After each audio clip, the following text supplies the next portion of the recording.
A nossa abordagem do tema Apocalipse, mitos e verdades, ela é uma abordagem feita à luz do Espiritismo, à luz da doutrina espírita.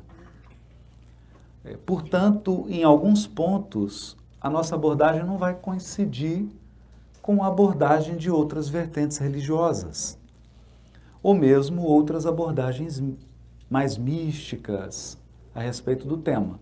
Isso não significa que nós estamos aqui criticando ou desmerecendo quem quer que seja, mas nós vamos utilizar, e veremos isso aqui, alguns elementos que são fundamentais da codificação espírita para que a gente possa compreender melhor esse tema. Eu trouxe aqui até pedi um flip chart, porque vai precisar um pouquinho, né?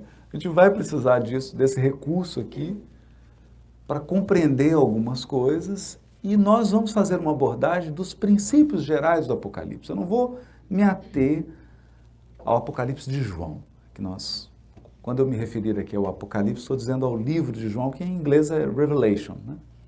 O Apocalipse de João. Então nós vamos entrar nos capítulos, nos versículos, numa interpretação assim mais profunda desse livro em si, mas nos princípios gerais para que a gente compreenda o livro e compreenda o autor que produziu esse livro. E o primeiro ponto é: nós precisamos compreender que não se aplica ao Apocalipse o pensamento mágico. O que é esse tal do pensamento mágico? Se você sair aqui nas ruas de San Diego ou em qualquer cidade do mundo e perguntar para as pessoas sobre Apocalipse, elas têm um imaginário. Na mente delas, na imaginação delas, na cultura, é isso que elas aprenderam, é isso que elas ouviram dizer de alguém que é um místico, o apóstolo João, e ele então entrou num transe, teve uma visão, e então ele devassou o futuro e ele chegou a prever Pearl Harbor. Então esse é o imaginário das pessoas. Tanto que a primeira pergunta que as pessoas fazem é: mas olha, o mundo vai acabar quando mesmo? Só para eu poder fazer meu schedule. Só para eu me programar. Vai acabar quando? Que dia? A regeneração começa em que mês? Nós estamos acostumados com as estações. As estações são um fenômeno cíclico, assim como as fases da Lua. Assim como todo o processo orgânico. Você pega uma muda, planta, e ocorre um crescimento, ele é cíclico, tanto que as pessoas se programam para a colheita, mas você não consegue precisar, vai dar o fruto às 2 horas p.m. do dia 3 de maio. Não é assim que funciona. Nós vamos entender por quê. E também não é assim um místico que tem uma visão e prevê o futuro. Então tudo isso faz parte do pensamento mágico. E por que a maioria das pessoas, pelo menos dos encarnados e daqueles espíritos que estão próximos da crosta planetária, por que eles alimentam um pensamento mágico? Porque ele é o pensamento mais simples, o mais elementar.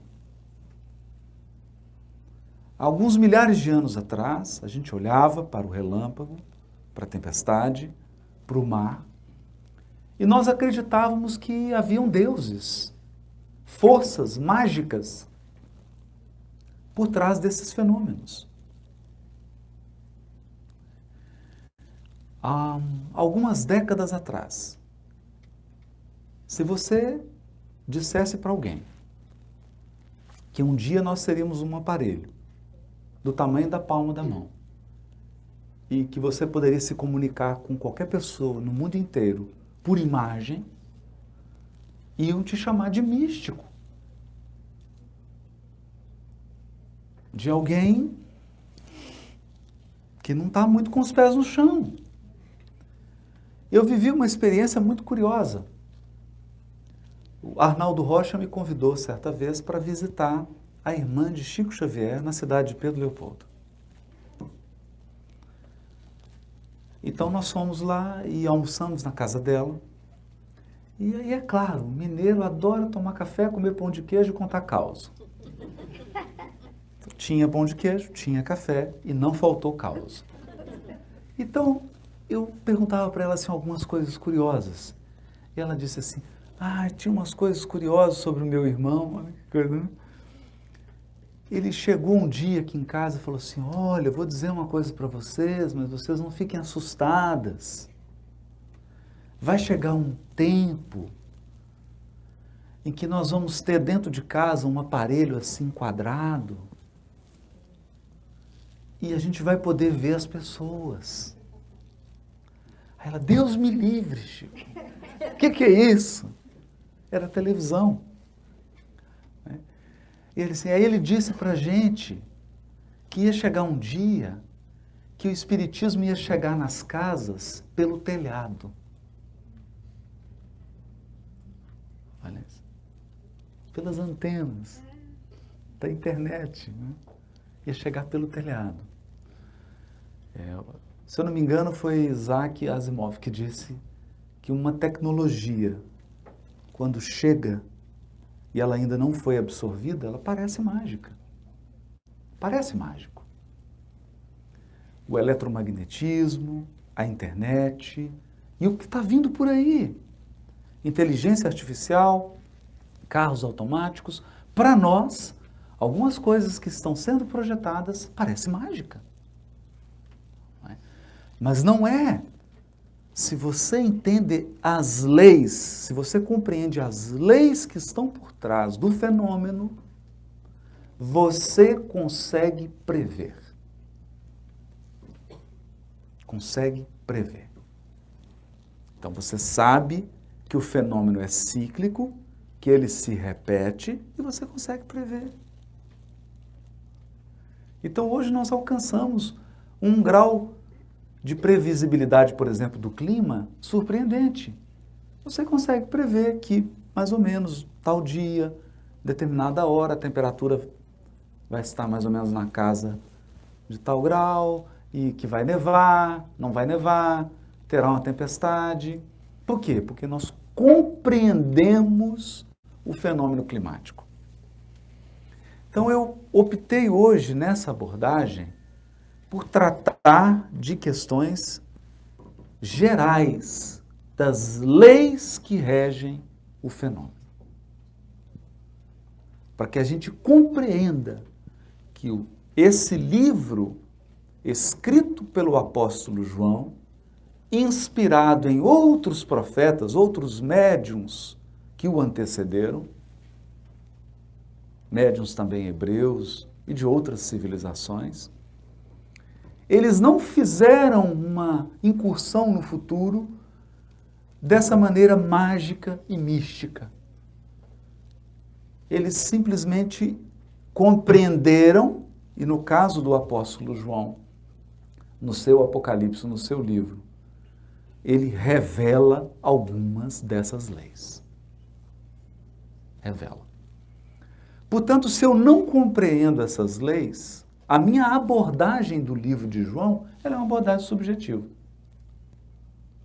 Uma abordagem subjetiva. Então tem, por exemplo, pessoas abrindo o Apocalipse de João para saber se nós teremos reeleição do Trump ou se agora será outro. Então as pessoas têm uma imaginação muito poderosa. Elas veem coisas onde não tem. Por que o Apocalipse não prevê acontecimento? Então essa é a primeira lei. O Apocalipse de João não prevê acontecimento. Eleição do presidente. A guerra, não. Não prevê acontecimento. E por que não prever acontecimento? Porque toda a vida de seres inteligentes, diz Emmanuel, no capítulo A Fuga do livro Vinha de Luz, toda a vida humana está estruturada em preciosos cálculos de probabilidade. Probabilidade. É assim que funciona. Então, qual a probabilidade de, com 3 anos de idade, você sair dirigindo um carro, você dirigindo sofrer um acidente? Qual que é a probabilidade? É próxima de 0. Não é? Mas qual a probabilidade de, aos 18 anos de idade, você sair dirigindo um veículo e sofrer um acidente? Ela já é uma probabilidade maior. Não é? Então, quando nós falamos de probabilidade, nós estamos dizendo que há métricas, há padrões. As seguradoras fazem isso aqui. Não é? Por isso, se você tem 55, 60, o seu seguro é diferente se você tem 18. Não é? Se você tem 18, é paraquedista, piloto de carro de corrida, seu seguro é um pouco mais caro, ao menos no Brasil, não sei aqui. É bem mais caro. Eu me lembro de uma cena engraçada. Eu recebi uma ligação no telefone e era aquelas propagandas de seguro. E a pessoa falou, eu queria fazer um seguro, oferecer seguro de vida, seguro... Eu falei, mas é muito bom o seguro de vida, tal. Eu falei, mas você não quer saber a minha profissão? Qual que é a sua profissão? Juiz criminal. Ah, não temos seguro. Muito obrigado, senhor. Não tenho seguro, porque a probabilidade é muito alta. Então, a nossa programação reencarnatória, a nossa vida é estruturada em cálculos de probabilidade.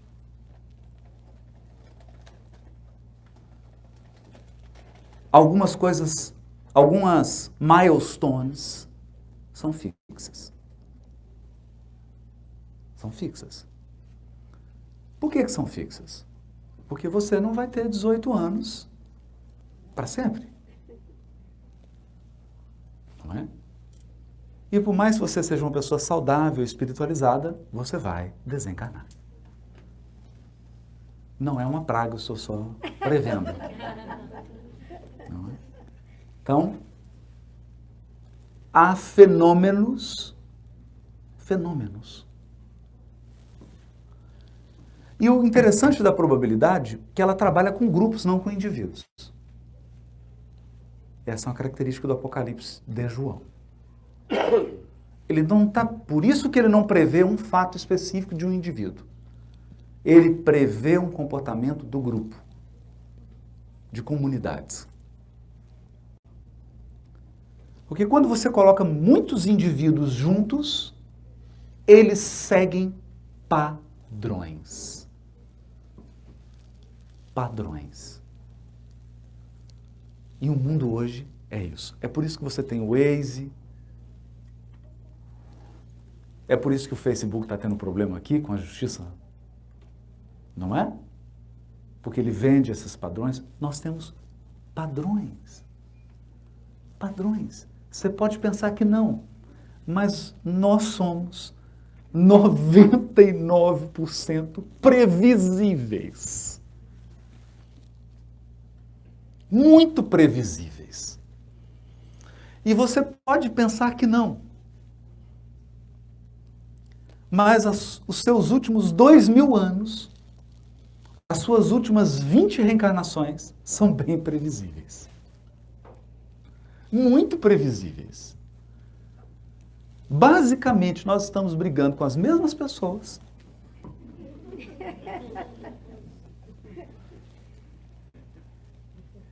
Basicamente, são as mesmas questões.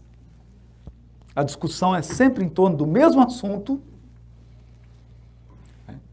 Basicamente, a gente está sempre junto. É um grupo que está sempre se encontrando, ou sempre se trombando. E quando você examina aquele conjunto e aquele movimento, você consegue descobrir padrões. O Apocalipse são esses padrões. Ele entrega padrões. Padrões que são colocados dentro de uma estrutura que é a estrutura do tempo. E é sobre isso que a gente vai falar agora. A estrutura do tempo. O tempo não é uma sucessão louca de minutos. Não é. É sobre isso que a gente quer falar agora. Aí eu vou precisar do flip chart aqui. Vamos lá.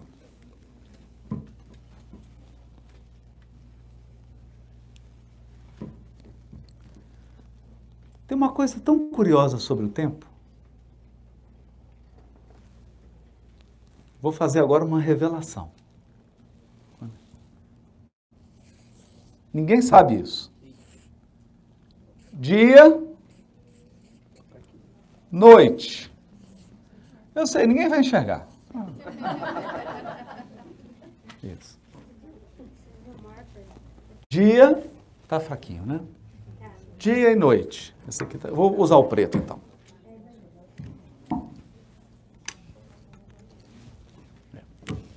Então,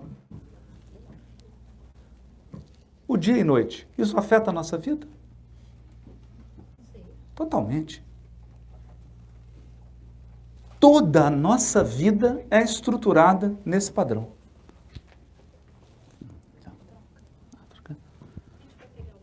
Ah, tá bom. Toda a nossa vida é estruturada no padrão do dia e noite. Então, nós conseguimos determinar padrões de comportamento num grupo. Por exemplo, todos os habitantes de San Diego. Nós conseguimos determinar padrões de comportamento por causa do dia e da noite. Utilização da energia elétrica, utilização da água, trânsito. Não? Chegada em casa, saída de casa. Determinadas ruas. Por causa disso. Do dia e da noite. E o mais curioso disso, eu vou usar aqui a metodologia de Kardec. Eu estou partindo do concreto para o abstrato. O que gera o dia e a noite? Sabemos. O fato da Terra girar em torno de si mesma. Ela gira. Faz um movimento de rotação em torno do próprio eixo. Isso gera o dia e a noite. Eu estou dizendo isso porque, senão, daqui a pouco, alguém vai ficar com a impressão assim, o Haroldo está falando que os astros influenciam na nossa vida. Influencia. Os astros influenciam na sua vida. Por exemplo, a Terra girando em torno do próprio eixo. Influencia ou não influencia? Porque toda vez que é noite eu sinto um sono.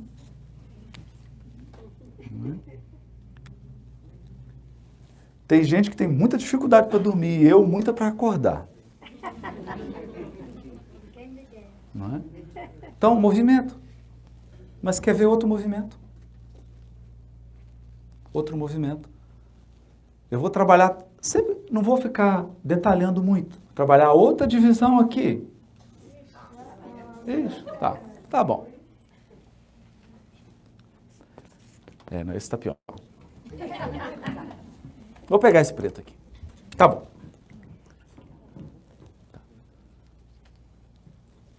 Que daqui a pouquinho não vou precisar mais disso. É só pra gente... Então eu pego aqui. Opa, esse tá bom. Ó, primavera, verão, outono, inverno. Aqui eu tenho um padrão. Não quero dividir muito porque o clima está um pouco complicado. Mas isso aqui é bem fixo. Outono e inverno, a gente sente. Primavera e verão, a gente sente. Isso determina, por exemplo, toda a nossa agricultura. Toda a produção de alimentos e de orgânicos depende disso aqui. Sim? Então você tem a época do plantio e tem a época da colheita. Ou seja, não basta você fazer a coisa certa. Tem que fazer a coisa certa na hora certa. Essa é uma outra regra. A coisa certa na hora certa. Porque se eu fizer a coisa certa na hora errada, por exemplo, plantar na neve. Você pode estar muito bem intencionado, as sementes são ótimas, sua técnica é excepcional, não vai dar certo. Acontece que esse padrão, como o dia e a noite, dependem de um outro movimento do planeta Terra. Agora, a rotação que a Terra faz em torno do Sol. Até aqui eu estou trabalhando elementary school. Não? Uma criança aprende isso.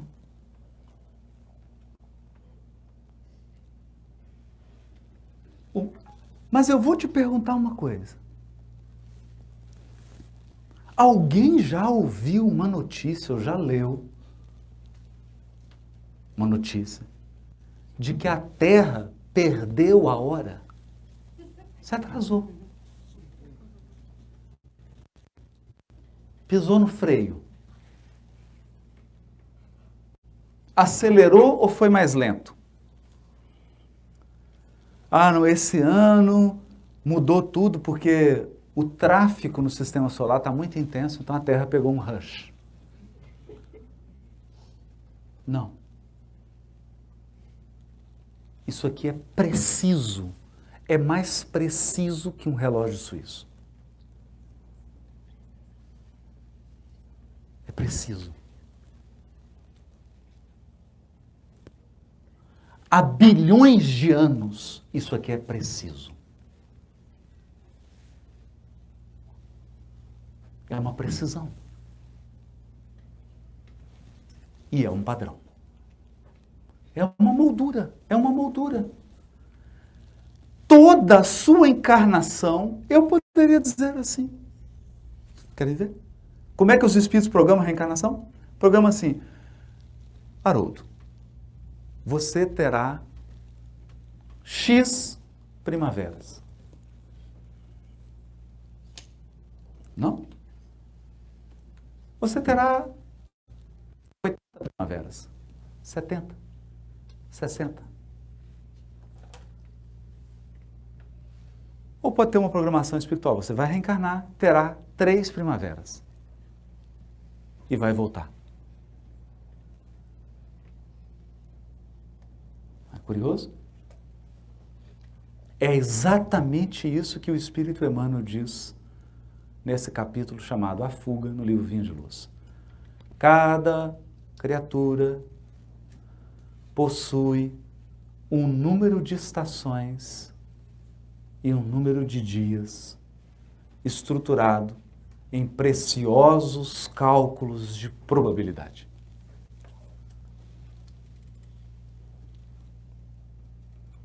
Um número de estações. Não é interessante? E depende do movimento dos astros. Então, até aqui todo mundo me acompanhou? Porque isso aqui que eu estou dizendo é o mais importante que eu vou dizer durante tudo aqui. Porque no momento que eu passar para o aspecto espiritual e do Apocalipse, eu só vou aplicar isso aqui. Eu só vou aplicar. Isso aqui é o mais importante. Então vamos para um segundo ponto agora, importantíssimo também com relação a esses ciclos. Como é que mede isso? É um problemão. Bem-vindos ao problema do calendário. Como assim o problema do calendário? A Terra gira em torno do próprio eixo. Você consegue medir isso? Consegue. É simples. Espero o sol se pôr aqui em San Diego. Fica observando até o sol nascer. E você vai ver que é preciso. É preciso. Dependendo da estação aqui. Mas é preciso, está medindo. A questão é você medir as estações por número de dia, aí complica. Por quê? Porque eu estou usando um ciclo para medir outro. Entendeu? A Terra gira em torno de si mesma, mas ela gira em torno do Sol. Como é que eu vou medir quanto tempo ela gasta para dar uma volta em torno do Sol? Como é que eu meço isso? Eu meço em dias. Então você está medindo pela rotação da Terra em torno do próprio eixo. Vai funcionar? Não. Por isso que dá uma fração. Então você vai, o dia tem 365,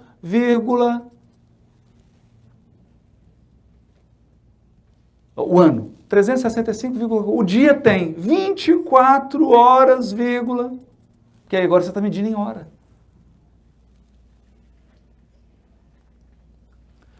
Os espíritos que dirigem a evolução não medem nem dia nem hora, eles medem o movimento.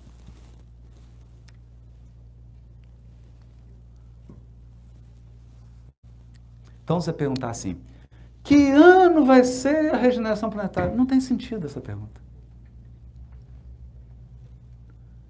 Não tem sentido.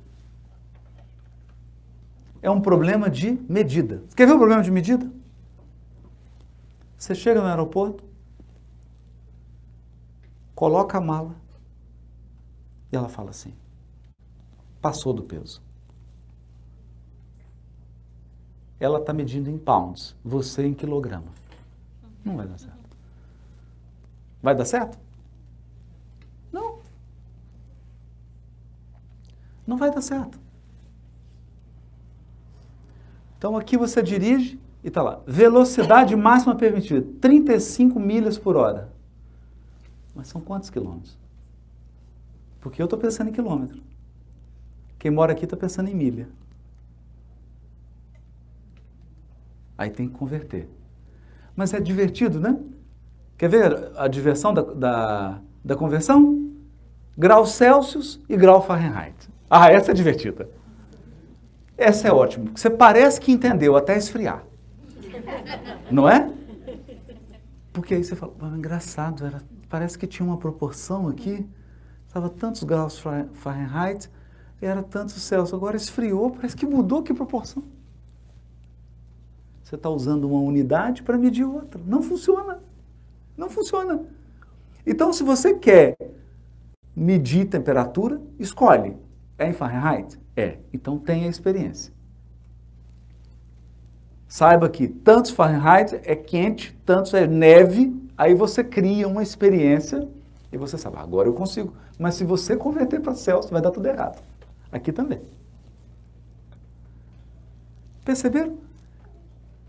Então, como que os espíritos que coordenam a evolução planetária medem? Medem, é simples. Eles olham para a Terra. Dê um giro, porque o relógio deles já está pronto. O relógio deles não precisa ser construído, já está pronto. O relógio deles são todos os corpos celestes. Esse é o que eu gostaria que ficasse claro.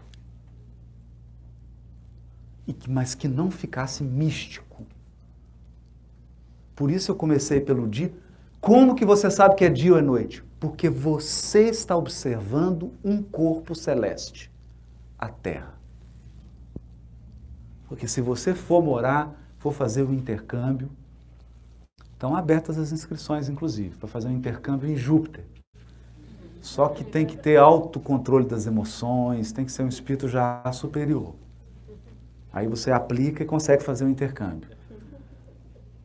O dia lá é outro. Dia e noite lá é outro.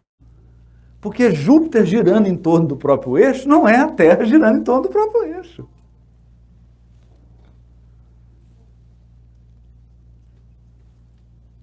Então, se você perguntar para alguém que mora em Júpiter, quantas horas você trabalha por dia? Ele fala, qual hora? A sua ou a minha?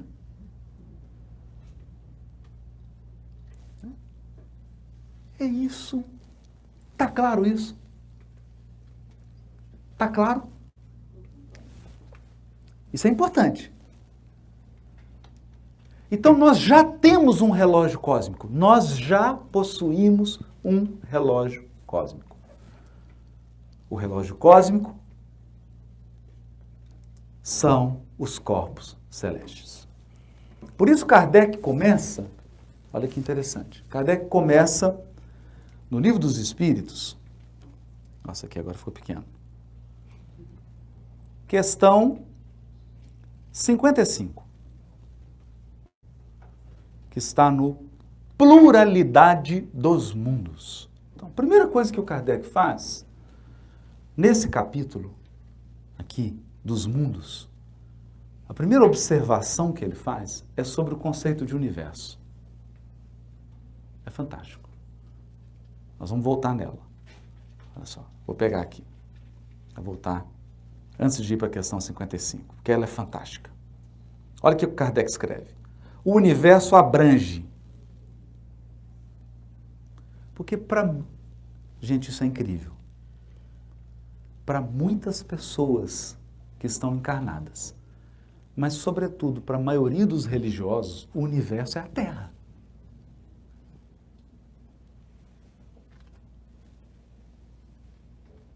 O universo é a Terra. A maioria das religiões do planeta são religiões terrenas. Terrenas.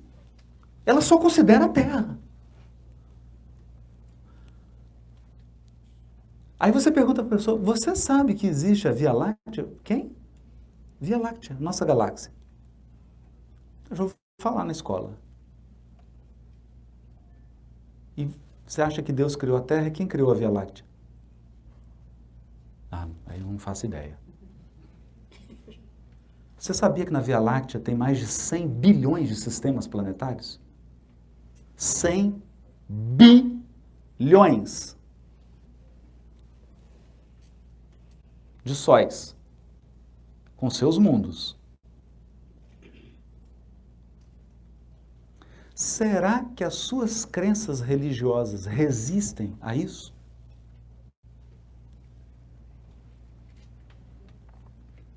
Percebe?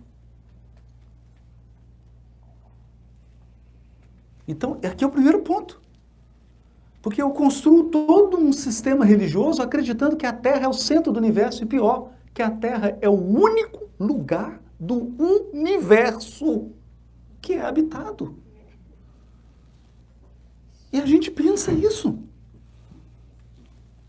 Você fala, Haroldo, mas aí você está criticando os religiosos. Não! Os cientistas pensam assim também. Sabe o que os cientistas pensam? Eles definem um conceito que é de zona habitável. Então eles pegam o planeta Terra, medem a distância que a Terra está do Sol e, portanto, uma média de temperatura em que a vida humana terrena é possível. E um tempo em que a vida será possível. E aqui eu já tenho que dar uma notícia. A Terra vai acabar. Vai mesmo. Não é Hollywood, não. Vai acabar. E o Sol também vai acabar. Mas fiquem tranquilos, porque nós ainda temos uns 5 bilhões de anos. Dá para você cumprir todos os compromissos, dá para você tornar um espírito puro e não precisar mais reencarnar. Mas o sistema solar vai acabar. Vai acabar. Olha que interessante.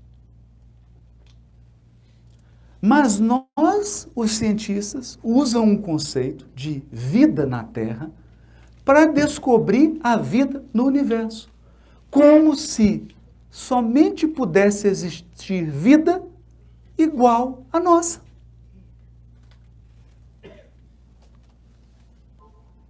Não é curioso isso? Então Kardec começa aqui a formação dos mundos dizendo: o universo abrange a infinidade dos mundos que vemos e dos que não vemos.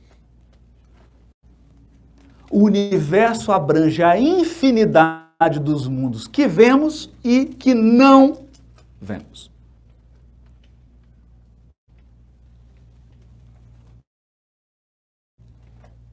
Já pensou nisso? Então, para que Deus ia criar um sol que você não pode ver, se o centro do universo é a Terra? E se nós, seres humanos, somos o centro da criação?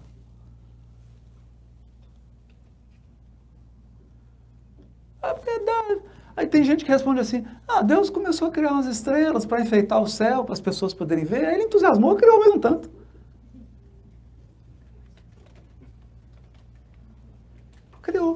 Criou a estrela que você não vê. Faz sentido? Então, olha a definição do codificador. Ele falou assim: nós vamos falar de universo aqui, mas entenda, o universo abrange os mundos que nós vemos e os que nós não vemos. E eles são infinitos. E mais, todos os seres animados e inanimados, todos os astros que se movem no espaço, assim como os fluidos que os enchem. Esse é o universo. Deus é criador desse universo aqui. Não é criador da Terra.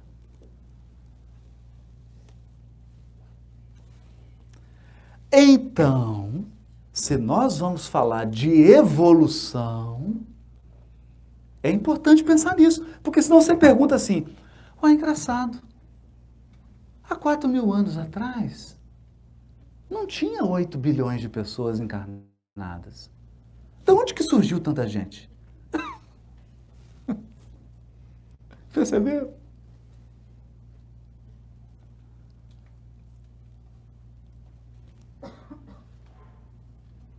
É um pensamento assim: só existe a Terra. Não é?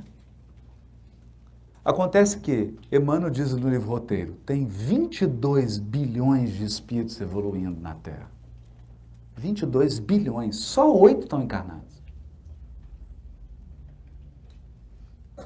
Tem 24 bilhões nas esferas espirituais, inferiores e superiores.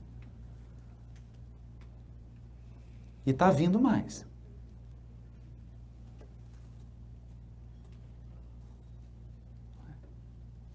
E isso nós estamos falando só da Terra. Não é? Então, eu estou fazendo esse raciocínio aqui para a gente poder alargar o pensamento. Cada orbe possui um governador espiritual que é um Cristo. Cada sistema solar, vamos colocar uma média aí de 10 planetas, para facilitar a conta? Só para facilitar a conta, vamos? Cada sistema solar, 10 planetas? Vamos? Tem 100 bilhões de sistemas solares na Via Láctea. 100 vezes 10? 1 trilhão. 1 trilhão de Cristos.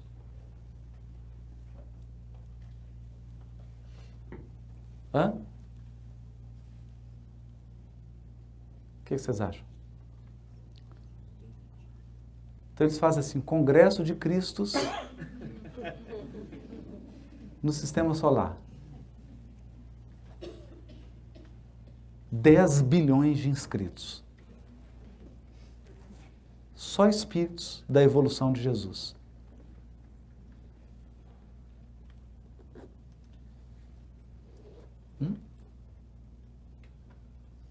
E tem gente achando que o mal vai vencer. Que até não tem mais jeito.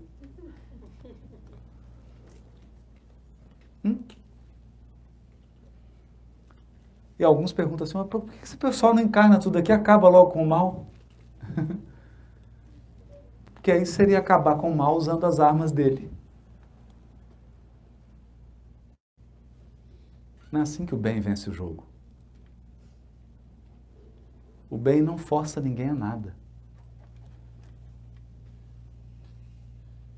O bem cativa, atrai, converte. Não impõe. Mas vamos lá na questão 55. Essa é ótima. Só está muito difícil? Não. Pode ir? Vamos lá. Kardec faz a seguinte pergunta. São habitados todos os globos que se movem no espaço? Todos esses corpos celestes são habitados? Resposta. Sim. Sim. Todos. E o homem terreno, homem aqui no sentido de ser humano, human being, e o ser humano terreno está longe de ser, como supõe, o primeiro em inteligência, em bondade e em perfeição. Está longe de ser o primeiro em inteligência, bondade e perfeição. Né? Entretanto, há homens que se têm por espíritos muito fortes e que imaginam pertencer a este pequenino globo o privilégio de conter seres racionais. Orgulho e vaidade julgam que só para eles criou Deus o universo. Bom. Então era um pouco... Quando nós damos essa dimensão de universo, nós olhamos para os corpos que se movimentam e percebemos isso. A Terra gira em torno do eixo, gira, cria dia e noite. A Terra gira em torno do Sol, cria o fenômeno das estações. Acontece que o nosso sistema solar gira em torno de algo, e eu não sei o quê. Mas gira. E isso gera um ciclo. E alguém está medindo alguma coisa com esse ciclo. Correto? Acontece que todos os sistemas solares da Via Láctea estão girando em torno do núcleo do sistema. E isso também gera um ciclo. Alguém está medindo. Mas acontece que a Via Láctea, com outras galáxias, também estão se movendo em torno de um centro. E isso também gera ciclos. Deu para entender. Por isso, quando os espíritos dizem assim, são chegados os tempos, é porque são chegados mesmo. E o relógio deles não é o nosso. Não adianta você ficar medindo em hora e em dia. Não vai funcionar. Porque você está usando Fahrenheit e eles, graus Celsius. Eles estão olhando direto o movimento. Podemos ir? Agora começa a ficar mais interessante. Agora começa a ficar mais interessante. Esse giro da Terra em torno do Sol pode ser dividido simbolicamente. Então, o que eu vou falar aqui, que é o que está na Bíblia, são símbolos. Símbolos para descrever um fenômeno que é astronômico. Por isso você não pode ler ao pé da letra. Da mesma maneira que uma partitura contém a música, mas precisa de um intérprete para transformar a escrita em música. Não é? Então, quando você tem um grande músico, ele consegue extrair o som das letras musicais, da partitura. A partitura não é a música. Então, o que eu vou trazer aqui, esses símbolos aqui, não são a música viva. A música viva são os corpos celestes se movimentando. Esses que são os ciclos. São símbolos. Então, se eu pego e é aproximado. Quem entende música aqui sabe, você escreve lá uma escala. Escreve uma sequência para violoncelo. E aí você dá para um aluno que tem 1 ano de violoncelo e dá aquela mesma sequência para o Yo-Yo Ma, o gigante do cello. Você acha que o aluno de 1 ano de cello vai tocar aquelas mesmas notas da partitura igual o Yo-Yo Ma? Você acha? Eu tenho certeza que não. Mas não são as mesmas notas? É porque a partitura, ela capta só um pedacinho da música. Ela registra o essencial. O músico recupera o que não está escrito. É por isso que você paga caro para um teatro para ouvir o maior intérprete de Schubert. Mas a partitura é a mesma, a partitura pode ser comprada na internet. Qualquer aluno pode baixar a partitura. Mas não é qualquer aluno que pode tocar como o maior intérprete de Schubert. Então eu vou trazer aqui alguns símbolos, mas eles não refletem toda a realidade. Eles são símbolos. Por exemplo, o movimento da Terra em torno do Sol, eu posso chegar aqui e dizer assim, 12 meses. Correto?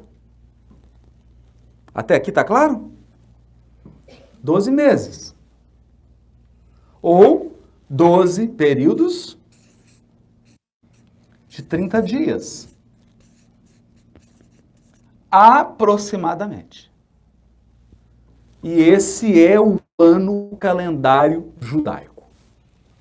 É esse o calendário que o apóstolo João escreveu. A mente dele funcionava nesse calendário, porque o João não estudou. O João, apóstolo, não estudou em Stanford física e astronomia, então ele não calculava 365, uma dízima periódica. O símbolo, a partitura dele é 12 períodos de 30 dias. Que é o ano solar. O ano solar. Ele sabe que as estações têm a ver com o Sol. A Terra está fazendo... Eles também não sabiam que a Terra girava em torno do Sol. Gente, os apóstolos não sabiam que a Terra girava em torno do Sol, ok?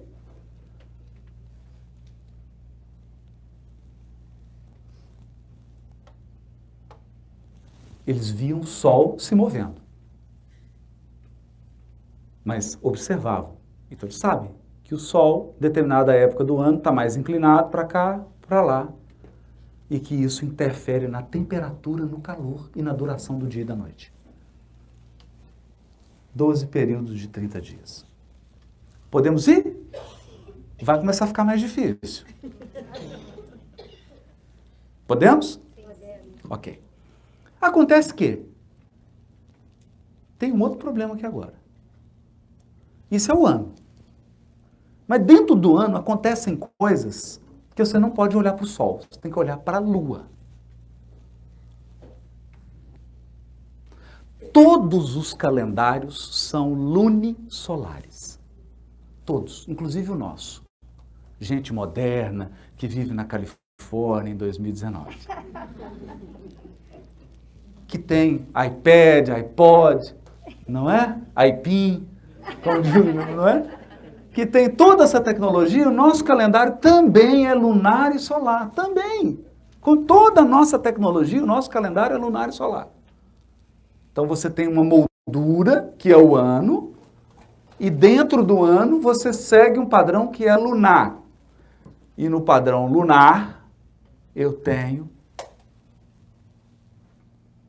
4 vezes 7 dias.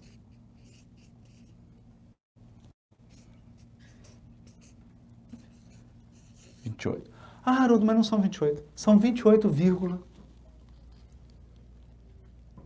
vírgula pra gente. E eles eram inteligentes. Para determinar as festas, eles tinham os sacerdotes que ficavam olhando a lua nova. Quando surgia a lua nova, né? Que sumia, aí ela minguando, deu lua nova. Tinha que tocar o chofar. Começava a lua crescente, tocava. Então eles mediam pela lua e ali eles determinavam a festa. Um calendário lunar. Agora olha que interessante. Claro que todas que estão aqui vão pensar, olha, mas esse é o ciclo menstrual.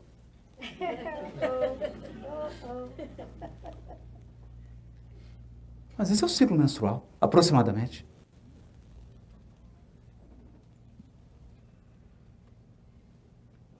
Não é? É o ciclo menstrual.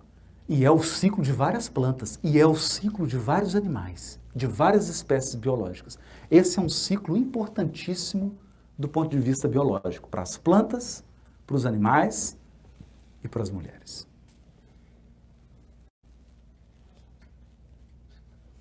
Aqui, ó, ciclo lunar. Não é? Aí você vai falar assim, nossa, que interessante. Então, é joguinho de boneca russa. Esse aqui é uma boneca maior, 12 períodos de 30, não é? Que é o ano. E aí dentro do ano eu coloco os meses. Não é? Os ciclos lunares. Então você viu que já deu uma diferençazinha aqui, não é? Por isso que você cria o chamado ano bissexto. Para harmonizar essa diferença que vai dar ao longo do tempo. Sempre tem uma diferença. Mesmo a gente, 2019, na Califórnia, perto do Vale do Silício, tem uma diferençazinha e tem que ter ano bissexto para você compensar as diferenças que vão se acumulando. Por quê? Porque você está medindo um ciclo usando o outro. O ciclo lunar é a Terra girando em torno dela mesma. E a Terra girando em torno de si mesma, com o movimento da Lua, gera as fases da Lua. A Terra girando com a Lua em torno do Sol é outro patamar. Então aqui é outra bonequinha. Bonequinha menor para pôr dentro dessa, para pôr dentro dessa aqui. Entenderam? Eu não sei desenhar boneca russa.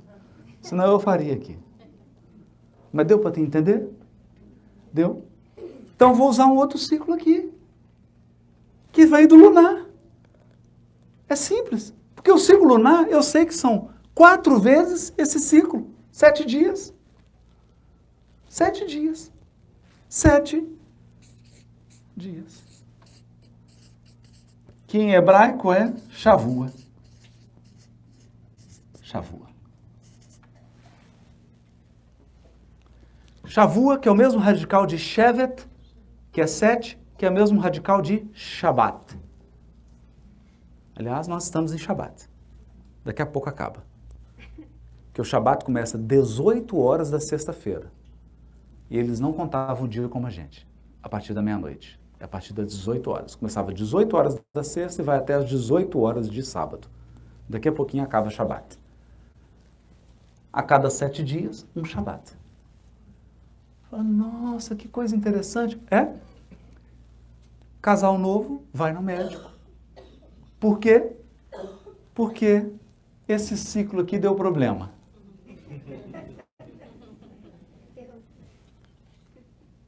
Deu problema no ciclo lunar da namorada, noiva ou esposa. Vai ao médico, ginecologista, e ele fala: tem alguém aí. Já está aí há 3 semanas. 4 semanas. 5 semanas. Nós medimos o nascimento, a formação, a gestação de um ser humano pelo ciclo de 7. Eu estou falando alguma coisa mística aqui? Tem alguma coisa mística nisso? É a regra do jogo. Ah, mas eu acho isso tudo um absurdo. Então muda de sistema solar. Muda. Você vai para um outro sistema que a regra é outra. Mas aqui a regra é essa. E a gente, 52 semanas. Em média, nasce o bebê. E não adianta você ficar nervoso, não adianta você ser ansioso. Não adianta. Ah, doutor, eu sou ansioso. No caso do meu filho, eu quero em 30 semanas.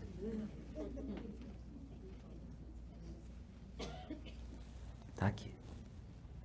O ciclo da semana. E agora, então, gravamos isso? Gravamos, né?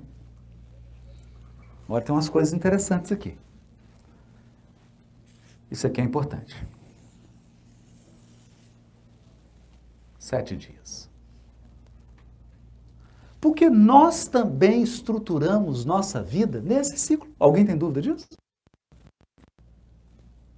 Não é assim? A humanidade inteira. Você trabalha aí, isso aqui tem um dia do descanso. Você se programa, a vida gira aqui, ó. Aí, a cada período desse aqui, que dá mais ou menos 28 ou 30 dias, né? Não importa, 12 ciclos desse, 30 dias, o mês. Olha, números importantes, 12, 30, 7. Vamos gravar esses números, 12, 30 e 7. Que agora eu vou dar uns segredinhos aqui, e aí já é Apocalipse de João. Aí já é o Apocalipse de João. Então vamos lá. Pode ir? Sim, pode. Vamos lá. Então, uma semana, 7 dias. Um mês, 30 dias. Eu estou falando o aproximado, o calendário judaico, que é no qual está escrito o Apocalipse. E um ano, 360 dias, ou 12 meses. Até aqui todo mundo entendeu? Então tá.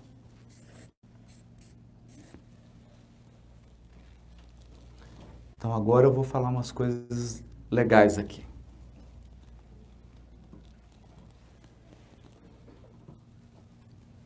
Esquece isso aqui.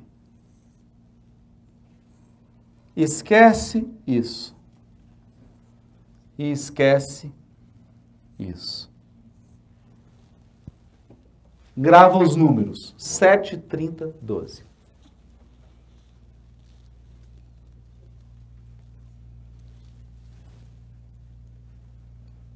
Podemos ir? Não. Então tá.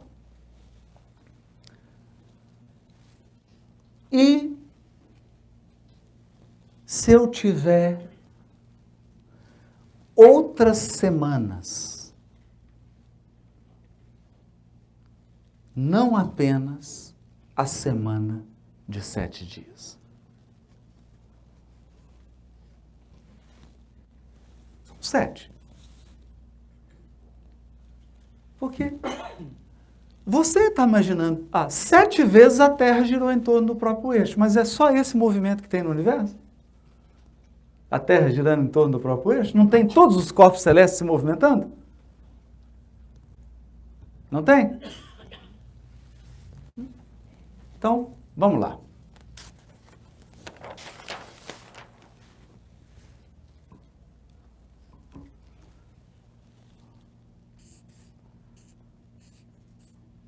Sete vezes 1000 anos. 1000.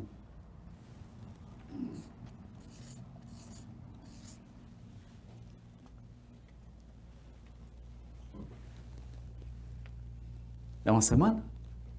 É. Essa semana é grandinha, né? É grande para quem ainda tem que reencarnar. Porque você não fica encarnado no mesmo corpo 7.000 anos. Embora tenha muita gente querendo. Não é? Então, vamos fazer um raciocínio interessante aqui? Vamos.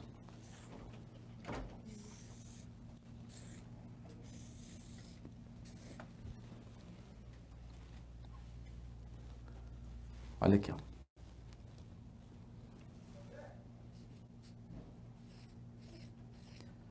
4.000 antes de Cristo.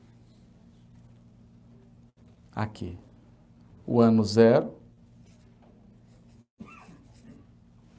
E aqui, 3.000 depois de Cristo.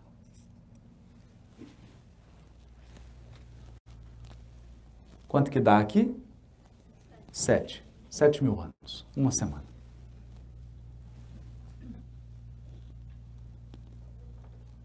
Uma semana. Não tem mágica nenhuma. Eu só substituí. É 7 vezes ser dias de 24 horas, são dias de 1000 anos. Deu? 7.000. Então, dá para fazer isso. Olha, eu não vou fazer esse cálculo aqui agora, porque eu não quero gastar meu tempo com isso.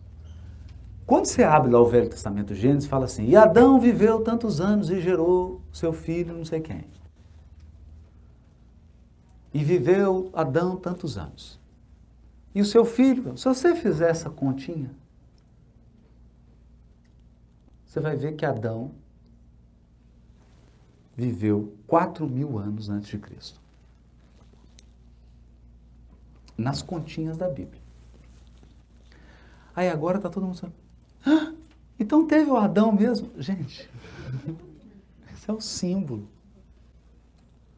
O Adão e Eva não é o nome de uma pessoa, é o nome de um tempo, de uma era. Então foi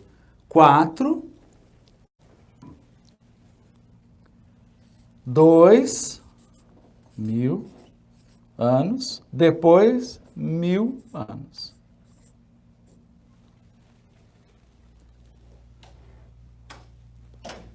Certo? Então, o que aconteceu aqui? Se a unidade aqui é 1.000 anos, eu tenho aqui, olha, tem uma métrica interessante, né? Olha aqui, ó. Aqui eu tenho 2.000 anos, metade de 2.000 anos, 1.000, o dobro de 2.000 anos, 4.000.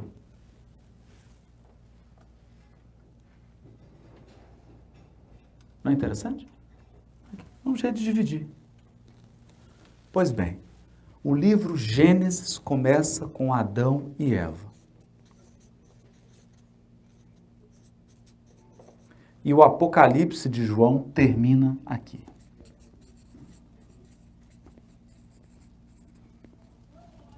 $3.000 anos depois de Cristo. Uma semana. Toda a Bíblia. Mas, Haroldo, depois do ano 3.000, o que acontece? Tem que trocar de Bíblia. A história bíblica vai daqui até aqui. É tão curioso, porque nesse capítulo Formação dos Mundos, Kardec pergunta assim, Adão foi o primeiro homem? Claro que não. Claro que não. Não foi nem o primeiro, nem o único. Né? Só faltou os espíritos dizerem assim, vai estudar paleontologia. Não é? E de fato foi o que aconteceu. Depois de Kardec a gente aprendeu Neandertal, Homo sapiens, não, nós já sabemos isso tudo, não é? Dinossauros, era do gelo, não é? Nós aprendemos isso. Mas aí o Kardec faz uma pergunta, em que época viveu Adão? É estranho, parece que é uma pergunta contraditória. Ele havia perguntado se Adão existiu, os espíritos falam, não, Adão não foi nem o primeiro nem o único, então em que época viveu Adão? O Kardec agora estava fazendo a pergunta de olho no símbolo. E eles falaram, aproximadamente na época que lia Sinalais, 4.000 anos antes de Cristo, está no Livro dos Espíritos. Deu uma semana. Então, tudo que acontece agora, nesse período, que eu chamo de a semana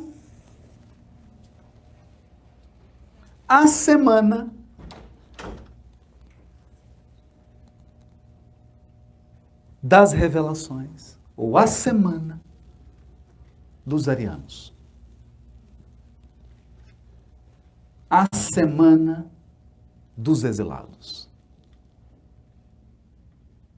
A semana que define, ela tem 7.000 anos.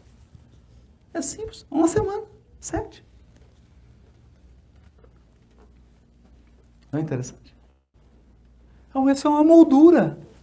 Nós temos várias dessas, hein? Temos várias dessas. E vamos ter outras também. Mas aqui define.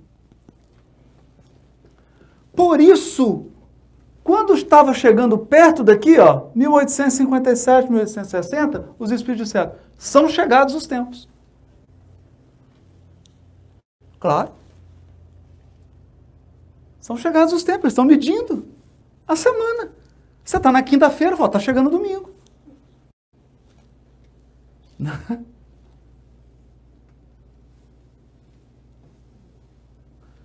Está chegando. Os tempos são chegados. Os tempos são chegados. Você fala, puxa vida, não, pessoal. Esse pessoal, o espírito superior é apressado, né? Já prevê as coisas 1.000 anos antes. É porque para eles é um dia. Maroto, será? Sim. Segunda carta de Pedro, capítulo 2, versículo 7. Quando Pedro vai falar das profecias, ele diz assim, sabendo primeiramente isso, que para o Senhor, um dia é como 1.000 anos, e 1.000 anos é como um dia.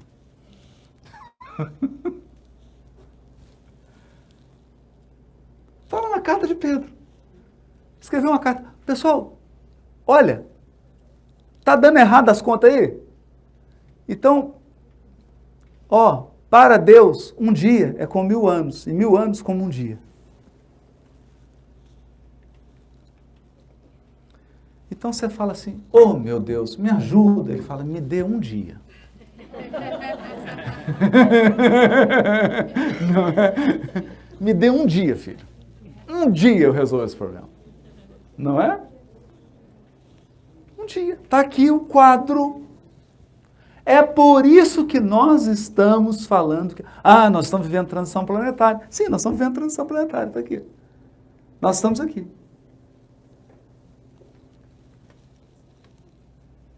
Inclusive, o Apocalipse de João fala dos 1.000 anos aqui, ó.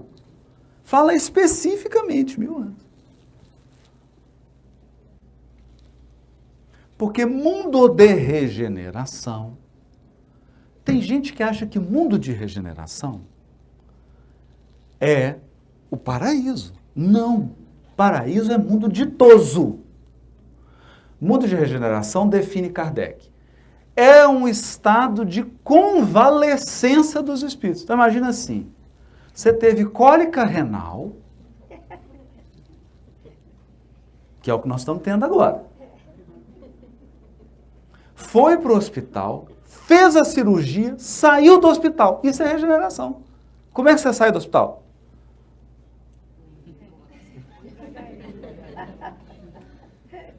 Mundo de regeneração é mundo de gente com soro fisiológico, andador. Porque são espíritos que estão na convalescença da loucura que é a transição. E dura quanto? Aproximadamente um dia. Um dia. Regeneração, mundo de regeneração dura um dia. Um diazinho.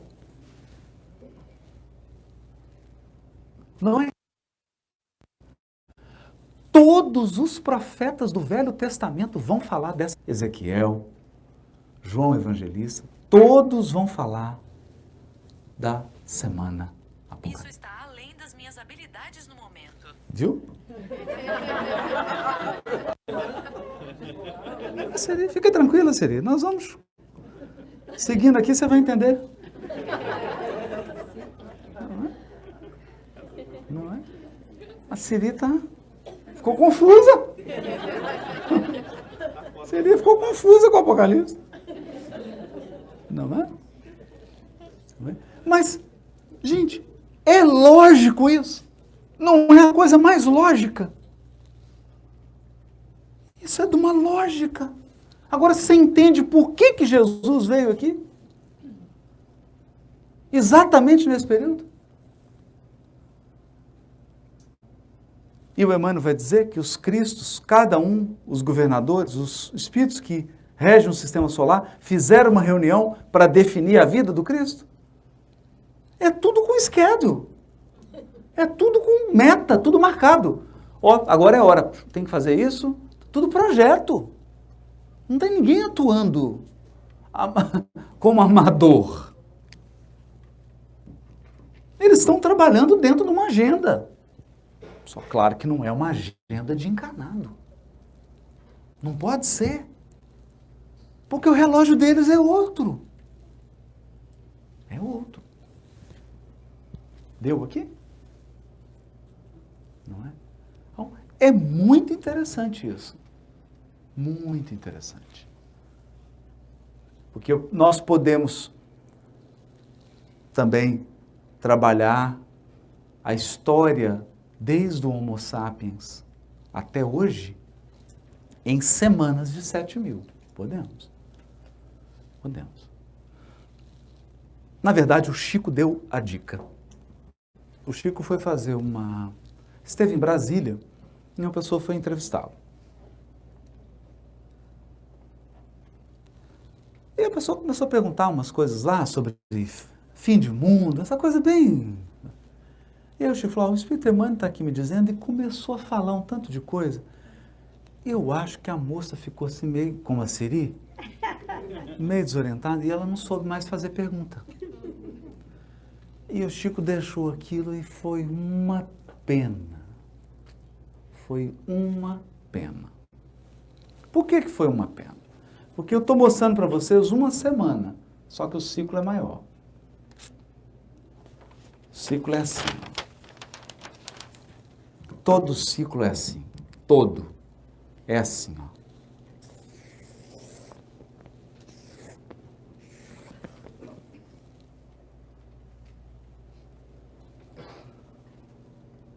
Um, 2, 3, 4.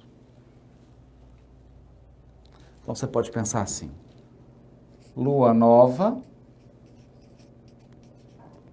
Lua cheia. Não é?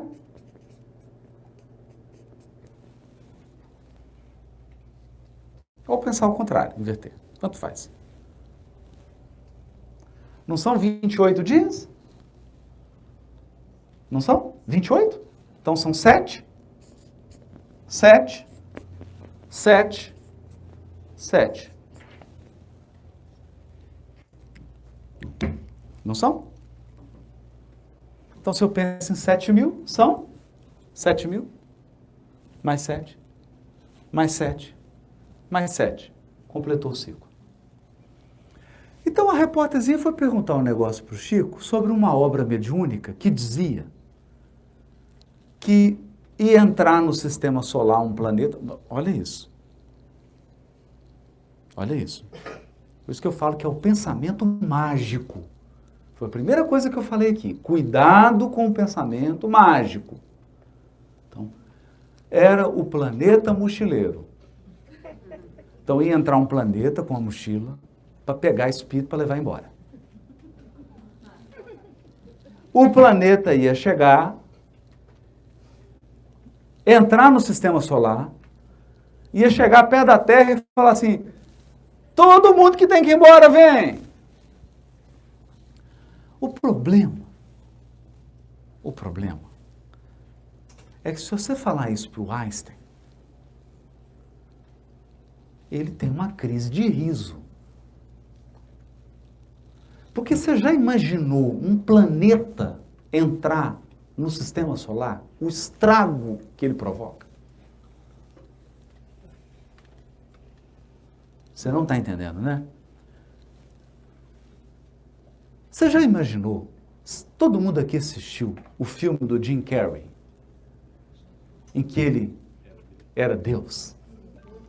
E aí ele puxa a Lua um pouquinho para mais próximo da Terra. Aí o que aconteceu? Os surfistas ficaram doidos lá no Havaí, porque começou a ter onda de 1 quilômetro de altura. Porque se você tirar a Lua do perfeito equilíbrio da posição que ela está, você altera toda a lógica gravitacional.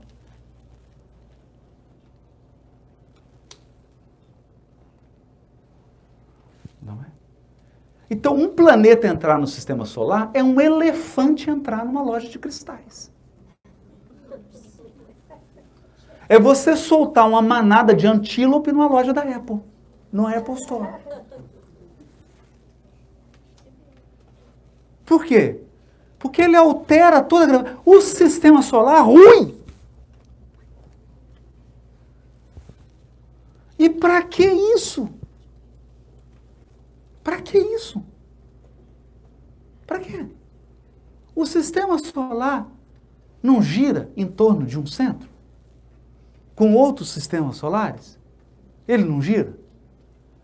Então não vai ter uma hora que os sistemas vão estar todos pertinhos? Não é? Que eles não giram? Não vai ter uma hora que vai estar todo mundo perto aqui e uma hora que vai estar todo mundo longe? Na hora que estiver perto, você faz o exílio.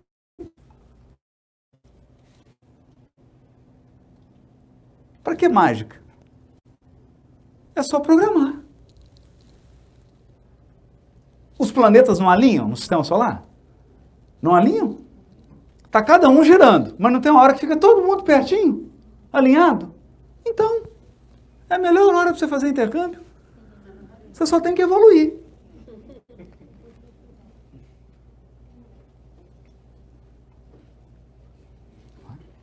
Então ela veio com essa pergunta para o Chico. O Chico, o Emmanuel, com aquela delicadeza, né? O Emmanuel falou assim: como é que eu vou falar isso agora, né? Eu falei: olha, o Espírito de Emmanuel está pedindo aqui que é importante a gente considerar os avanços da ciência, assim, as conquistas da ciência, assim, vai estudar geografia. Mas ele está dizendo que houve uma civilização primitiva que durou 28 mil anos e foi seguida por uma outra civilização primitiva que durou 28 mil anos. E aí veio uma civilização primitiva também, mas um pouquinho melhorzinha, que durou 28 mil anos e viveu numa região da Terra que na época era chamada de Lemúria, porque os continentes não estavam como hoje, que os continentes se rompem, afundam, o mar avança e o formato vai mudando. Vai mudando. Naturalmente. Com muro ou sem muro. Né? Muda, o mar avança. Muda toda a geologia. Então, naquela época, uma civilização viveu na Lemúria. Aí a Lemúria afundou, porque houve a mudança. Aí veio uma outra civilização, que é a Atlântida, um pouquinho mais primitiva, um pouquinho mais avançada do que a de Lemúria, mas ainda primitivo, 28 mil anos. Aí veio a nossa. E nós já estamos nos últimos momentos desse ciclo ariano. E a moça não perguntou mais nada.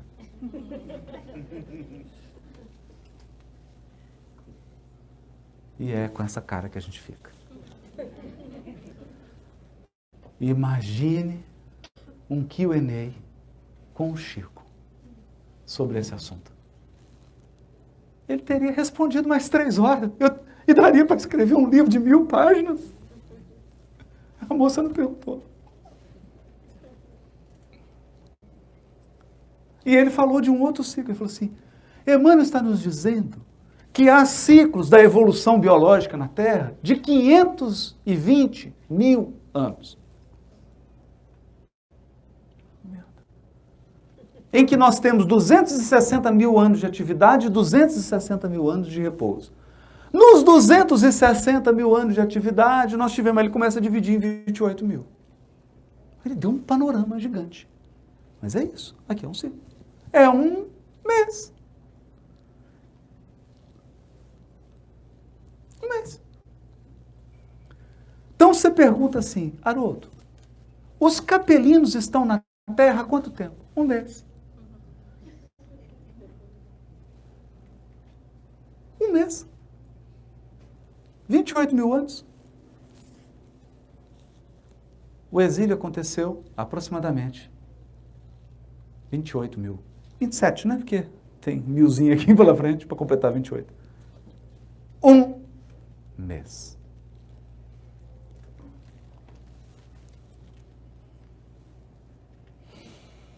Não é? E nós estamos no final da 4ª semana. Agora, raciocina comigo.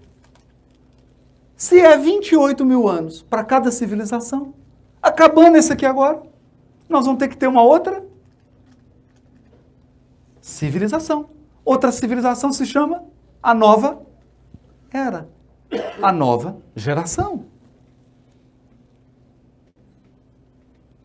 Tem alguma coisa mística nisso? Não é lógico? O último capítulo do livro A Gênese de Kardec. A nova geração. A nova geração. Por quê? Porque essa civilização dos capelinos está acabando. O tempo está acabando. Qual é a característica dos exilados? Qual que é a característica de espírito que é exilado de um planeta? Rebeldia, teimosia, agressividade,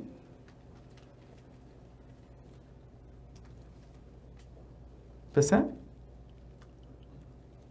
Só que essa civilização está acabando. Ela já viveu o seu apogeu, ela está agora no declínio, é lua minguante. Ela está minguando. Então, essa era de espíritos, essa era de espíritos rebeldes, materialistas, agressivos, violentos, que não se harmonizam com a lei divina, essa era está acabando. Essa geração é uma geração. Um mês. Um mês cósmico. 28 mil anos. Então, o que vai acontecer no finalzinho desse período aqui? Nós não vamos entrar numa nova etapa? Vamos entrar numa nova etapa. Numa nova civilização, num novo ciclo de 28 mil anos. Só que agora são outros seres. E por isso vão começar o último capítulo do livro. Tudo que eu estou citando aqui, por isso que eu falei que seria uma abordagem à luz da doutrina espírita. Vocês lembram disso? Abordagem à luz do espiritismo. É o último capítulo do livro A Gênese. O que Kardec fala? Ó, regeneração da Terra se faz assim. Não encarna mais espírito inferior. É simples. Então, gente, eu gostaria então de encerrar agora para chamar para um break, até para todo mundo poder respirar. Então fica todo mundo tá meio tenso. É muita informação, né? Até para a gente poder dar um break, olha só. Regeneração planetária, isso é uma coisa que a gente não pensa. Os espíritos superiores trabalham com um conceito que é um conceito demográfico. Nós precisamos aprender demografia. O que é isso? É o estudo das populações e dos seus deslocamentos. É isso. Regeneração planetária não é vir uma pessoa e falar, agora eu vou mudar o mundo. Vou assumir a presidência dos Estados Unidos e agora vou mudar o mundo. Não. O processo de transformação da Terra é um processo demográfico. Vai começar a nascer um tanto de espírito que não vai querer comprar o que a gente compra. Não compra. Então você oferece, você fala, não, eu não uso isso. E aí? Aí o mal tem que fechar as lojas. Porque não tem público. Percebe? Então eles vão alterar todos os hábitos. Por quê? Porque eles não se alimentam como a gente. Eles não se vestem como a gente. Eles não se relacionam como a gente. Eles são espíritos superiores a nós. E eles vêm em grupo porque eles são da Terra, só que estão em esferas superiores. Eles encarnam e alteram o panorama demográfico do planeta. Eu vou dar um exemplozinho. Sabe hoje qual que é a grande questão hoje das marcas de luxo?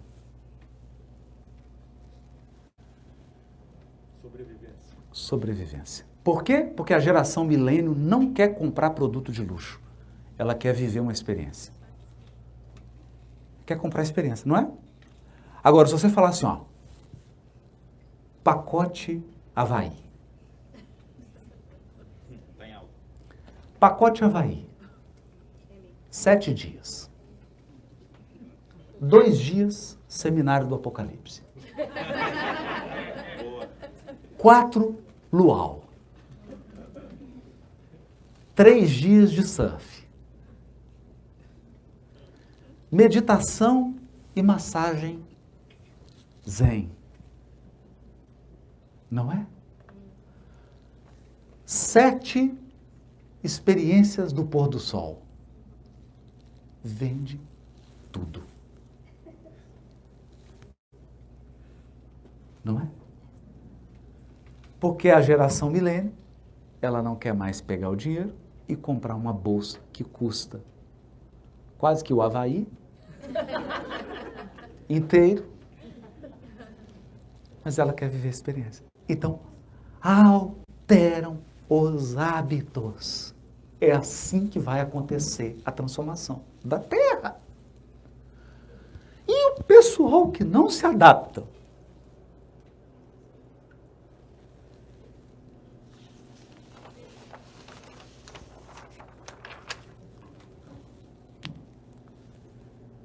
pacote exílio planetário. Esse é um pacote para quem gosta de aventura. é um verdadeiro safari na África, com leões e feras. Você vai encarnar num mundo primitivo, em que uma humanidade está sendo formada. Então só tem Homo Neandertal. Quase Homo sapiens. É um pacote bacana. O que você pode fazer lá? O que você quiser. Não tem regra ainda. Pode fazer tudo. Alimentação. Alguns descendentes dos dinossauros.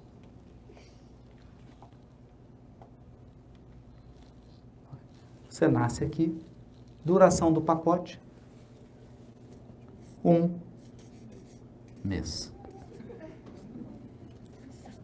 28.000 anos.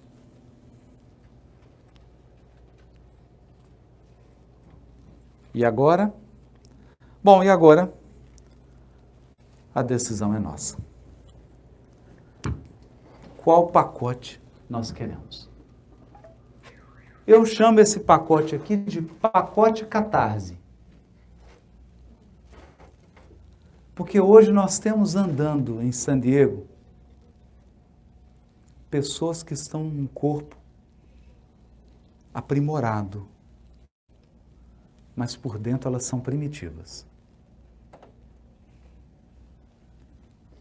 Primitivas. Então, o corpo e a sociedade em que elas vivem não está condizente com o estado interior delas. Então, a misericórdia divina permite que esses seres voltem para orbes compatíveis com o seu estado emocional.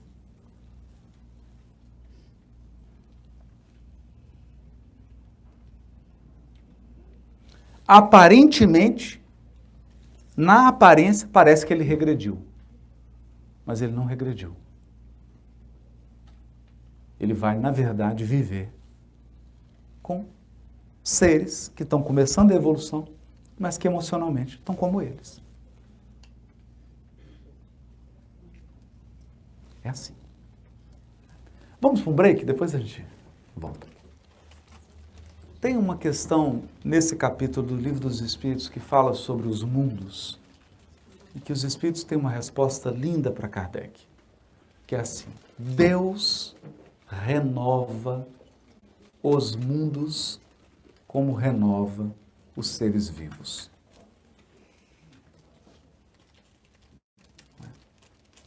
Então, se você esquecer tudo que eu falei aqui, tudo, eu gostaria que você lembrasse de uma coisa só. Pensa num lugar em que nós temos 4 pessoas trabalhando e 20 chefes. Imagina. 20 dando ordens e 4 executando. O que vocês acham? Bom, não vai ficar muito bom. Por quê? Porque cada um vai dar uma ordem, vai escolher, vai querer uma coisa, e aí você não vai ter unidade. Correto? No universo, nós não temos esse problema. Porque só tem um.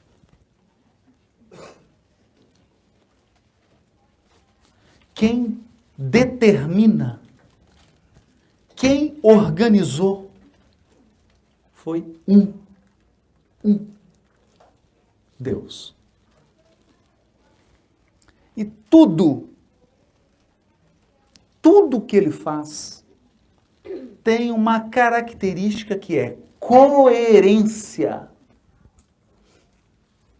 Tudo é coerente. O que eu estou falando aqui, tudo isso que eu estou falando aqui, que parece complicado, 7 períodos, não sei o que, tal, basta você pensar numa semente de laranja. Você tem uma semente, ela vira uma muda, você planta a mudinha, ela cresce, essa muda vira uma árvore, a árvore está laranja. Depois essa árvore envelhece, a produção começa a cair, a árvore morre, deixa uma semente e vem outra. Não é isso? Então, as leis que regem uma semente de laranja são as mesmas leis que regem a formação, o crescimento e o fim de um planeta, porque um planeta é uma semente.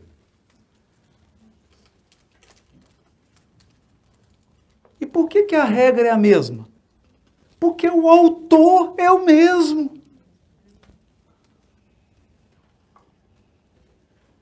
Então, está tudo coerente. Então, nós temos um padrão de unidade. Unidade. Esse é o aspecto mais desafiador da religiosidade.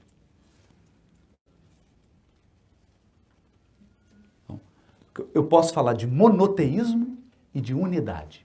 Monoteísmo é leite de peito para recém-nascido.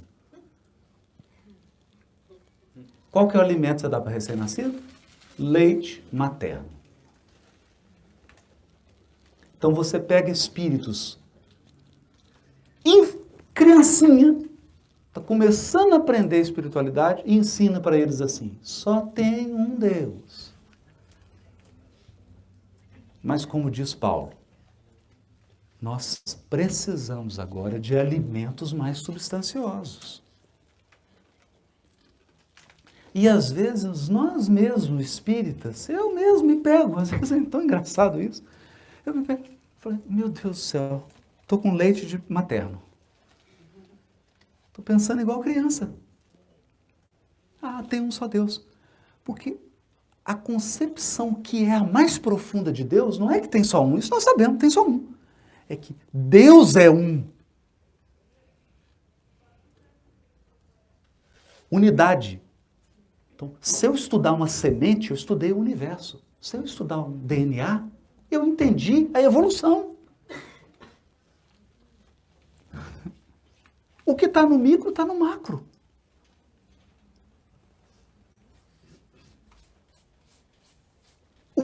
O princípio da unidade. E a gente separa. Ah, não, eu sou biólogo, eu estudo isso. Não, eu faço direito. Nós separamos as coisas.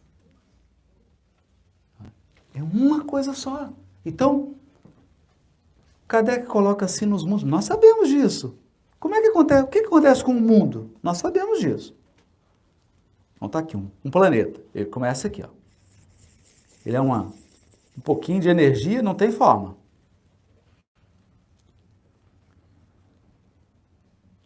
E aí ele vem, atinge o seu auge. Aí ele é um mundo habitado. Mundo habitado. San Diego, né? Bonitinho. Havaí, Brasil, México, mundo habitado. E aí vai chegar um momento, o que vai acontecer com esse planeta? Acaba.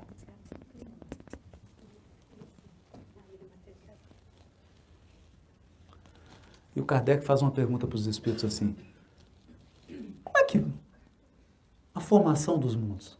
Como é que... Os espíritos falam, o que nós podemos dizer para você? Olha a resposta dada. O que nós podemos dizer para vocês é que os mundos se formam da condensação da matéria que se encontra espalhada no universo. Isso é física quântica.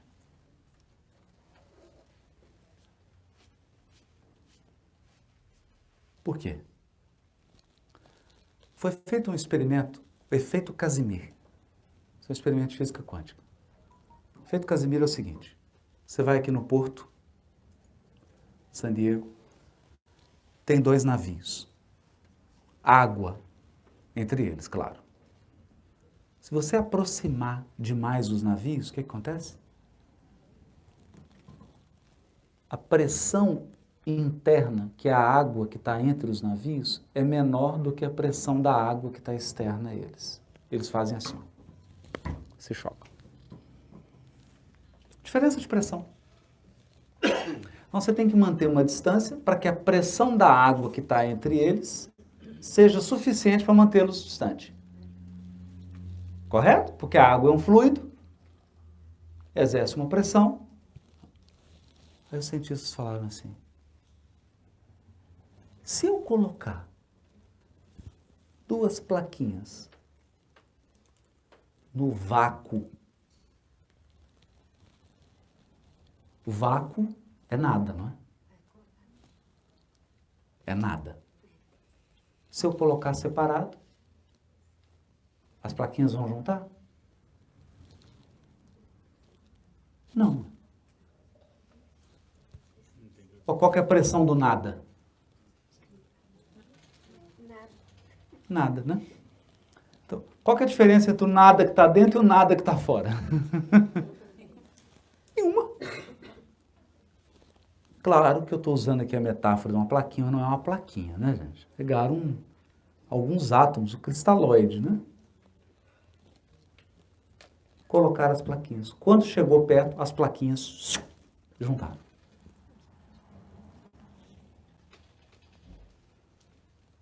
E os físicos fizeram o quê? Nossa, descobriram. Não. Confirmaram. Equação de Schrödinger. Princípio de Heisenberg. Confirmou a física quântica. Não tem novidade nenhuma. Não existe o nada. Não pode ter nada na física quântica. Por que não pode ter nada? Porque se tiver nada, você sabe a velocidade e a localização de uma partícula. Se existiu nada, a velocidade é 0, a localização é 0. Portanto, eu determinei. E o princípio da incerteza você não consegue determinar. Ou seja, o que nós chamamos de nada é, na verdade, um campo de energia diferente de 0 que gera as partículas. É isso que os espíritos responderam para Kardec. Então, a matéria que está disseminada no universo se condensa e gera matéria. Aí veio, aí todo mundo conhece aqui, o Higgs. E criou o campo de Higgs, ou vácuo quântico. Aí, os mundos, você vê, olha como é que antecipou, está lá no Livro dos Espíritos. Então, os mundos se formam, condensa a matéria, ele tem um ciclo, se torna um mundo habitado, inabitado e morre. Então, isso aqui é interessante porque o Luiz Hu, quero até fazer um agradecimento a ele aqui, que mandou o material dele, escreveu uma brochura chamada Transição Fácil, em que ele coloca esses gráficos aqui. A gente conversou muito sobre essa coisa do Apocalipse, ele descobriu umas coisas muito legais no livro A Caminho da Luz, e eu recomendo esse livro dele, Transição Fácil, muito bacana, tem uns gráficos, não tem propriamente essas contas aqui que eu estou fazendo, mas tem muita coisa importantíssima. Ele coloca uma coisa lá que é brilhante. Os espíritos costumam usar o nome de mundo transitório e mundo habitado. Por quê? O período em que a Terra vai poder ser habitada é muito menor do que o período de existência do planeta. Quando a Terra estava em formação e ela foi se desenvolvendo, tinha condição de ter vida humana na Terra? Não. E vai chegar um tempo, podem ficar tranquilos, não é agora, 2019, nem 2020, pode ficar tranquilo, mas em que não haverá mais condições de ter uma vida biológica como a nossa na Terra. Mas isso significa que não tem vida? Não tem vida física. Então, esse período em que não é possível ter vida física, o mundo é a fase de mundo transitório.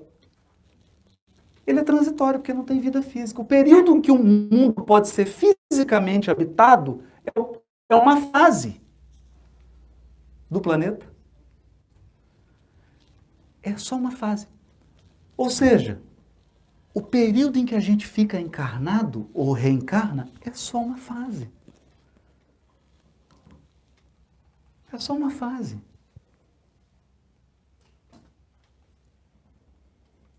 Vai passar. Não é? Vai passar. Nós não vamos necessitar mais estar em corpos físicos encarnados. Não precisa. Isso é uma fase. Então, os mundos nascem, crescem, atingem a maturidade, depois declinam e acabam em ciclos. Quanto tempo? Não sei.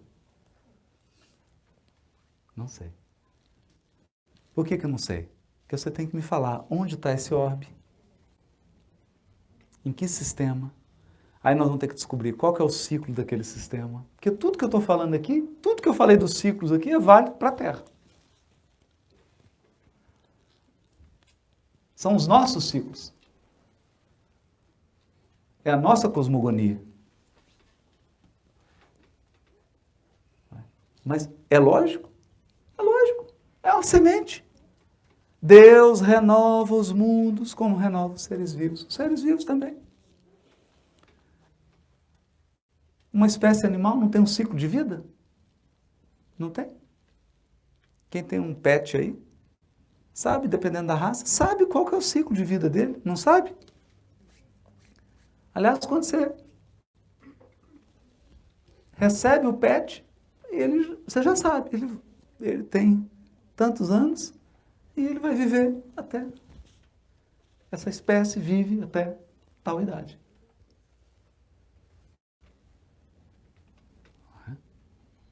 Não é interessante isso? É por isso que a sabedoria oriental dizia assim, olha aqui, André Luiz fala assim, a encarnação se completa aos 7 anos.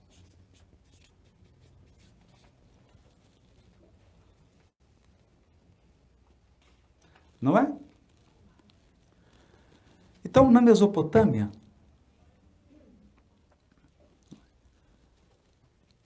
a gente pode ir no Zoroastro.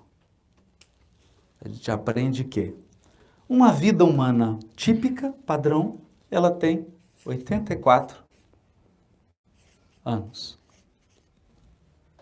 Já estou terminando essa parte, tá, gente? Por que 84?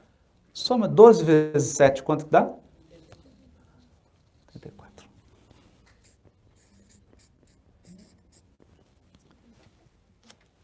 Doze vezes 7, 84.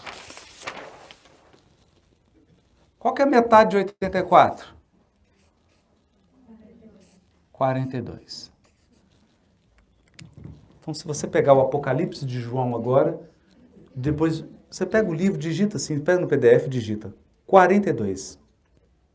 Várias passagens do Apocalipse para você. E isso durará 42 meses. 42 meses. Esse ciclo aqui.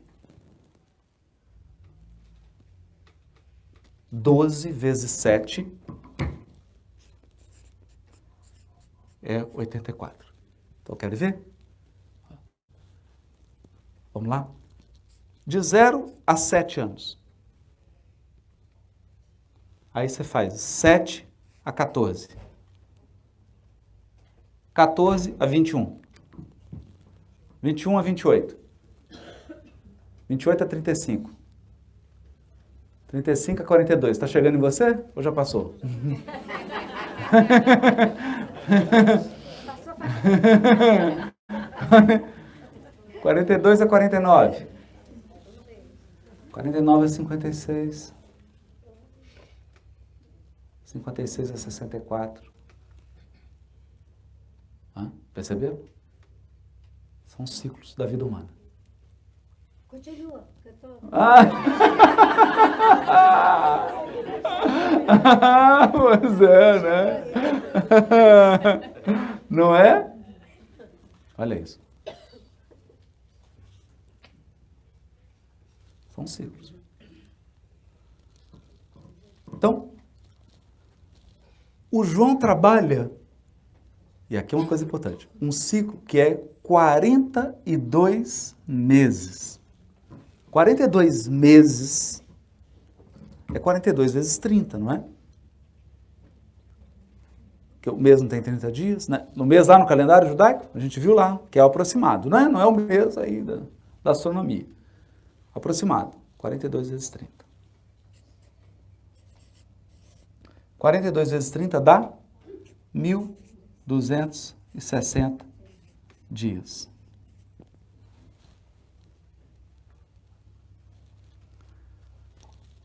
Se você pensar que o dia substitui por ano, eu tenho um ciclo de 1.260 anos. Isso está no caminho da luz, é a duração do papado. 670 a 1.870, não é? É isso? Somei, só para não ter erro. Acho que é isso. Imperador Focas institui o papado. Napoleão Bonaparte se autocoroa em Notre Dame imperador e destitui o papado, perde o poder temporal que ele tinha. Durou 1.260 anos.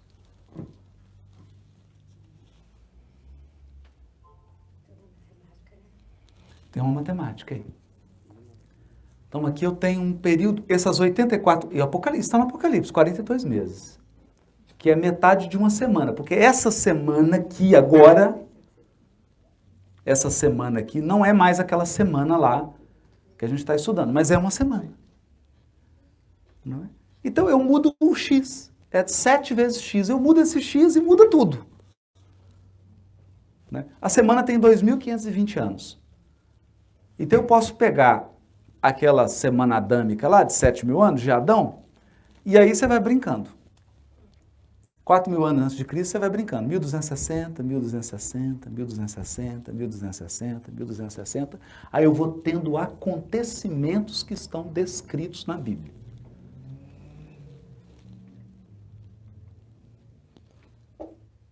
Então, não vou fazer isso aqui porque é um seminário de um dia inteiro. Mas dá para fazer. São ciclos. Então, o que a gente aprende aqui? Agora, o importante eu quero que a gente aprenda aqui. O que é o importante aqui? É que Deus dá o livre-arbítrio, mas o livre-arbítrio funciona assim. Você pode fazer por uma semana.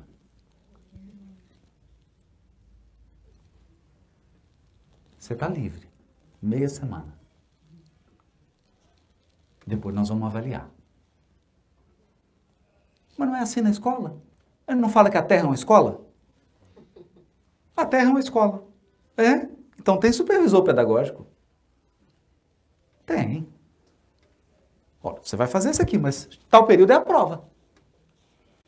Ah, mas eu não fui bem. Eu não estudei. Recuperação. Então, há um tempo determinado para cada coisa debaixo do sol. Eclesiástico. Há um tempo determinado para cada coisa debaixo do sol. Há um tempo de chorar e um tempo de sorrir. Há um tempo de nascer e um tempo de morrer. Há um tempo de construir e um tempo de desfazer. Há um tempo de plantar e um tempo de colher. Então, transição planetária é colheita. Né? A gente está na colheita. Então, deixou plantar, agora é a colheita. E aí a gente percebe que plantou vários equívocos. Por exemplo, tem quantas semanas que a gente está plantando agressão ao meio ambiente?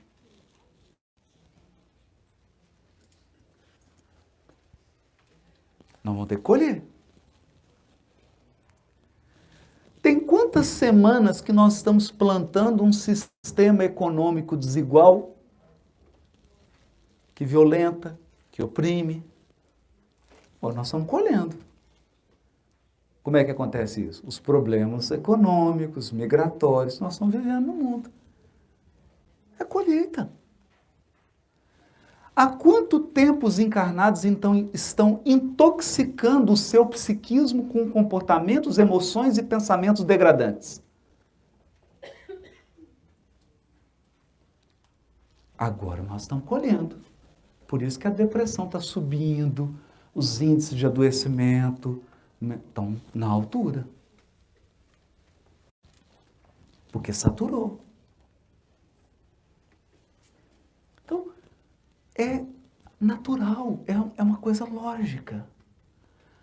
O problema é o que fala o Aragô no livro A Gênese. Porque quem descreve isso aqui é o Aragô. Lá no último capítulo do livro A Gênese, ele tem uma mensagem depois do Galileu. O Aragô foi um astrônomo também. E ele fala desses ciclos, ele fala isso. Olha, está girando aí, um planeta girando atrás do outro, está girando não sei o quê, isso está girando não sei o quê, vai formando tempo. O problema é que vocês encarnados vivem pouco. Porque aí vocês não conseguem contar o tempo. É uma geração, como é que uma pessoa que vive 84 anos vai contar um ciclo de 1260? A gente perde a referência. Que a gente mede tudo pela nossa vida humana. E a gente acha que tudo tem que acontecer em 84 anos. Então, é o tempo do ser humano e o tempo de Deus. O tempo de Deus é outro. O tempo de Deus é esse aqui, ó. De um orbe. É o tempo de um orbe. Quanto tempo dura um orbe? É o tempo para você virar um espírito puro.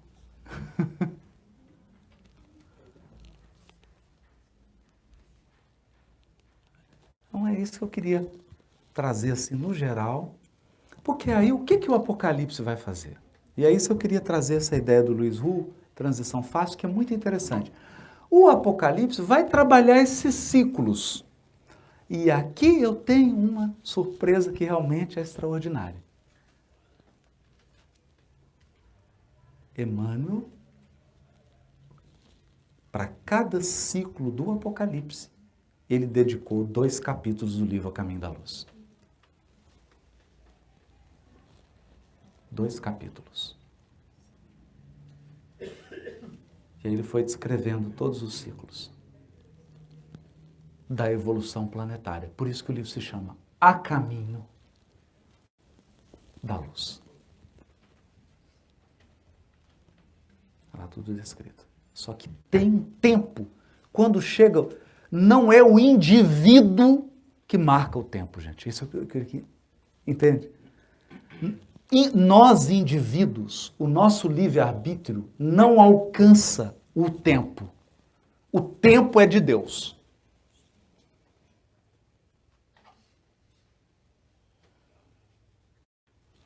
Bom, Haroldo, mas eu não concordo com isso. I'm sorry.